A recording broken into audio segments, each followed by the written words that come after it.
بابا الولاد؟ لا يا ماما، بابا الولاد ملوش دعوه بالولاد خالص، هو شغلته هنا يجيب طلباتنا في البيت، لكن لا لك دعوه بابني ولا ليك دعوه عمل ايه ولا تزعق له. انا ما حدش يزعق لعيالي ولا حتى ابوهم، ملوش دعوه بيهم، ما يكلمهمش وما يناقشهمش في حاجه. انا عارفه عيالي وعارفه وادرى بيهم، انا عارفه هما ايه اللي بيجي معاهم وايه اللي ما ينفعش. بابا مش دوره يصرف وبس، بابا مش مكنة ATM وشغلته انه يصرف على الولاد. اقول لك المفاجأة، بابا دوره في التربية زيه زيك تمام. يعني الدور التربوي للأب ما يقلش أبدا أهمية عن الدور التربوي للأم.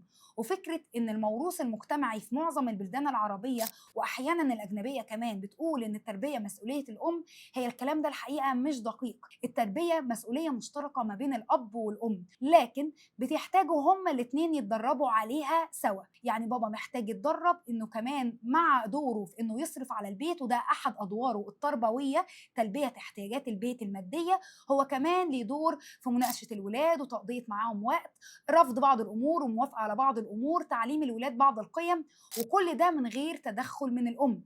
يعني حتى يا ماما لو بابا غلط، محتاج منك انك ترجعي خطوه لورا وتسيبي بابا يتصرف صح يتصرف غلط. المهم ان هو كمان دوره كأب يخليه يتعلم ويتدرب ويلاقي طرق جديدة للتواصل النفسي والتربوي مع أولاده، سواء هو عايز يعمل كده أو لأ. ما ينفعش انت تمنعي ده بحجة ان انت ماما وليكي دور أعلى، لأن الحقيقة احنا أدوارنا في التربية كأم وأب متساوية تماما.